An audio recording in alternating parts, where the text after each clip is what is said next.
Good morning students. पिछले video में मैंने एसएसटी के 5th chapter rural life and society के topics system of land revenue collection और इजारेदारी प्रथा के बारे में पढ़ा था। अब हम अपने topic the permanent settlement, ryotwari system, Mahalwari system और भूमि राजस्व प्रणाली के प्रभाव को पढ़ेंगे। तो अब हम स्टार्ट करते हैं अपना topic the permanent settlement. Lord Cornwallis made some improvement over the confusing state of affairs prevailing under the auction system. Lord Cornwallis ने नीलामी प्रणाली के तहत प्रचलित भ्रामक स्थिति पर कुछ सुधार किए। Lord Cornwallis was himself a landlord in England. Lord Cornwallis स्वयं इंग्लैंड में जमींदार थे। The system he introduce in 1793 gave proprietary right to zamindars who became permanent owners of the land।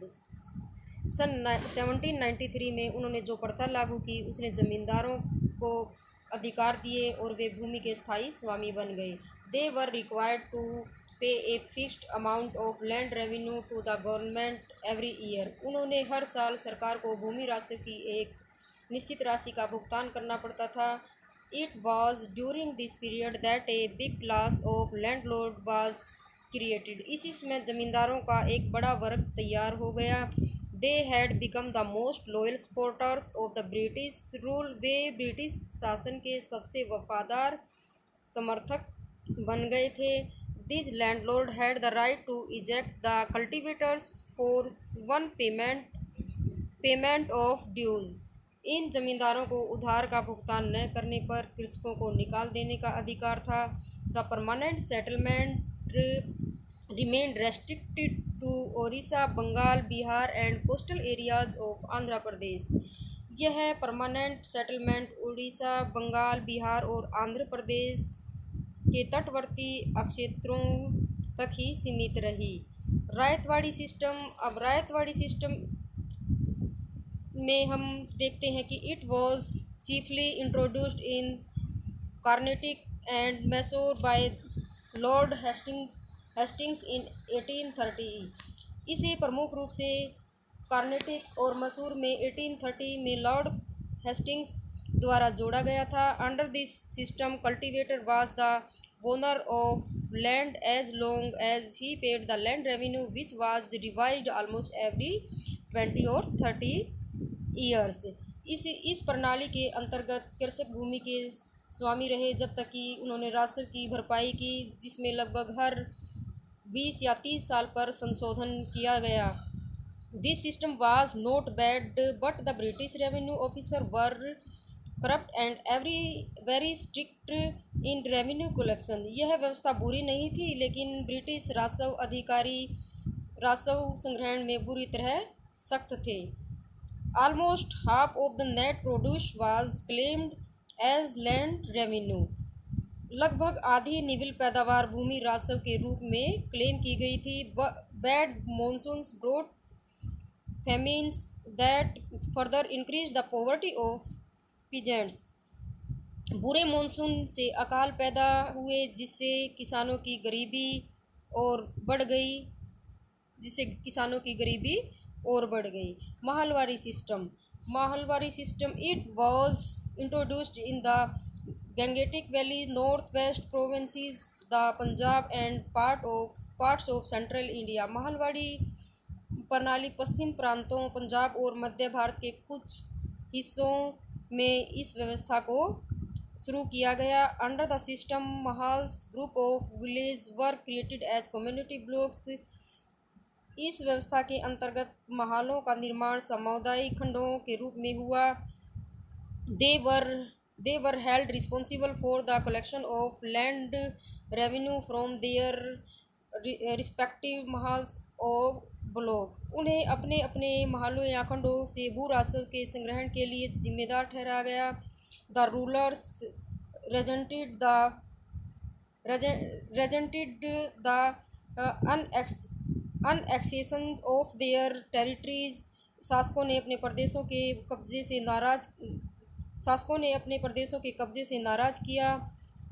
The nobility was angered by the loss of their zamindari. शासक उनकी जमींदारी हार से बड़े नाराज थे। Lot of peasants became miserable under the exploitative system of land revenue collection. भू राजस्व वसूली की शोषण प्रणाली में बहुत से किसान दुखी हो गए। The craftsmen suffered under the new trade policies whereby they had to face unfair competition from foreign goods. शिल्पकारियों को नई व्यापार नीतियों का सामना करना पड़ा जिसके कारण उन्हें विदेशी वस्तुओं से अनुचित प्रतिस्पर्धा का सामना करना पड़ा। All these different sections of society expressed their anger and hatred for the British rule through protest and revolts. समाज के विभिन्न वर्गों ने विरोधों के द्वारा जो ब्रिटिश शासन के प्रति अपना रोष या हम कह सकते हैं उनके प्रति द्वेष व्यक्त किया। Effects of the land revenue system, भूमि राजस्व प्रणाली के क्या प्रभाव पड़े, तो इसके कुछ प्रभाव पड़े थे जिसके बारे में अब हम आगे पढ़ेंगे। तो फर्स्ट है रेवेन्यू कलेक्ट करने के सभी सिस्टम बहुत दमनकारी थे जिससे किसानों के कष्ट बढ़ गए थे। सेकंड है परमानेंट सेटलमेंट ने ज़मींदारों का एक वर्ग बनाया जिन्होंने किसानों को तबाह कर दिया। थर्ड है ज़मींदारों ने भूमि के विकास में कोई दिलचस्पी नहीं ली, इसके बजाय वे कोलकाता में रहने वाले ज़मींदारों अथवा दूसरे बड़े शहरों में किसानों से प्राप्त आय पर मात्र अनुपस्थित रह गए थे।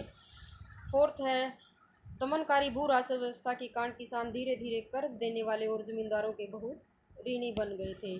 तो ये टॉपिक हमें अच्छे से समझने हैं और मैं उम्मीद करती हूँ कि आप इनको अच्छे से समझोगे और इससे रिलेटेड क्वेश्चन आंसर अब हम करेंगे। फर्स्ट क्वेश्चन है what was the economic structure of Indian villagers before the advent of the British. अंग्रेजों के आने से पहले भारतीय गाँव की आर्थिक संरचना क्या थी। आंसर है before the advent of British the Indian villagers were self sufficient. अंग्रेजों के आगमन से पहले या उनके आने से पहले भारतीय गांव आत्मनिर्भर थे। The peasants produced what ever was needed bye there fellow villagers.